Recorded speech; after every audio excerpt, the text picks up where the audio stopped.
कोलाइडी विलयन के गुण। अब हमें इनके गुणों का अच्छे से अध्ययन करना है। सबसे पहले आकार।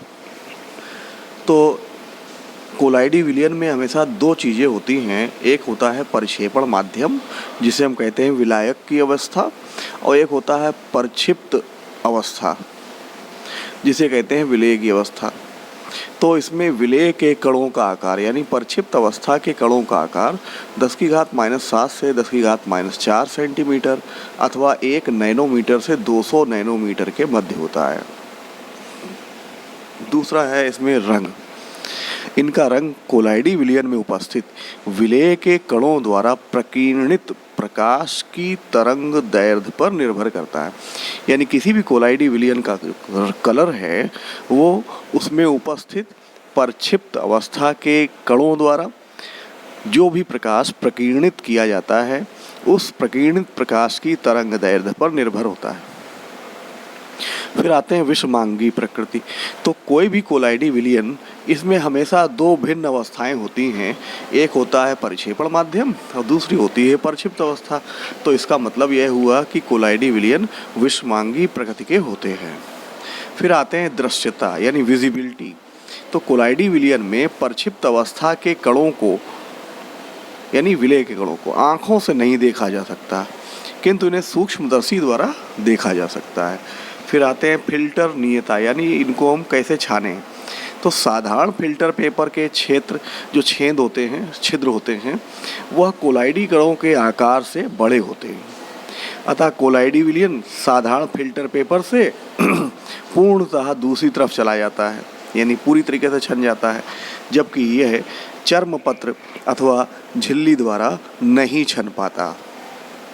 अब आते हैं सतही क्षेत्रफल सरफेस एरिया। तो कोलाइडी विलयन में उपस्थित कणों का कुल सतही क्षेत्रफल किसी भी अन्य अवस्था के पदार्थ से बहुत अधिक होता है। इसी कारण कोलाइडी अवस्था में उत्प्रेरक अधिकतम अधिशोषण करता है और इसी कारण वह एक सर्वश्रेष्ठ उत्प्रेरक का कार्य करता है। क्लियर हो गया। अब इसके बाद आते हैं प्रकाशिक गुण।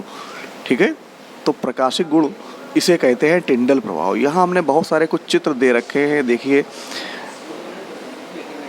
इस चित्र में फ्लैश लाइट दी जा रही है, विलयन से गुजारा जा रहा है। एक साधारण विलयन है और एक कोलाइडी विलयन है। साधारण विलयन से कोई प्रभाव नहीं पड़ रहा है, लेकिन कोलाइडी विलयन में देखो कोलाइडी कण चमकते हुए नजर आ रहे हैं। देखा, ऐसे जंगल में देखो प्रकाश की किरणें पेड़ों के झरोखों से कैसे निकल के आ रही हैं, है ना। तो ये हमने कुछ एक चित्र दिए आपको समझने के लिए दिए हैं। अब आते हैं टिंडल प्रभाव क्या है, इसको देखें। तो टिंडल एक साइंटिस्ट रहे हैं, उन्होंने बताया कि जब प्रकाश पुंज कोलाइडी विलयन से डाला जाता है तो कोलाइडी विलयन में उपस्थित कोलाइडी कण प्रकाश का प्रकीर्णन सभी दिशाओं में करते हैं, जिससे विलयन प्रत्येक दिशा में चमकता हुआ नजर आता है। तो हमें कोई भी वस्तु तभी दिखाई देती है जब कण प्रकाश का प्रकीर्णन करते हैं। अगर प्रकाश का प्रकीर्णन ना हो तो हमें कोई भी वस्तु दिखाई भी नहीं देगी। तो हमें कोलाइडी विलयन में जो चमकदार चीज़ें दिखती हैं वो कोलाइडी कणों के प्रकीर्णन के कारण दिखती हैं। तो प्रकाश पुंज जब विपरीत दिशा से देखा जाएगा तो यह चमकदार शंकु के रूप में दिखता है, जिसे टिंडल शंकु कहते हैं। यह नीले रंग का होता है। तो यहाँ पर देखिए शंकु जैसा गिलास में दिख रहा है, ठीक है।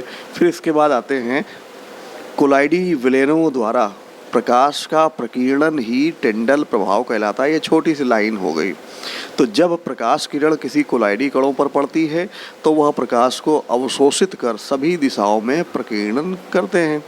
इस कारण यह कण चमकने लगते हैं और अवशोषित ऊर्जा के पुनः छोटी तरंगों के प्रकाश के रूप में प्रकीर्णन होने से एक नीले रंग का शंकु बनता है। चूँकि सबसे छोटी तरंग दैर्ध्य बैंगनी प्रकाश की होती है, इसी कारण जो शंकु बनता है उसे कहते हैं टिंडल शंकु। यह बैंगनी या नीले रंग का होता है और इस घटना को ही टिंडल घटना कहते हैं।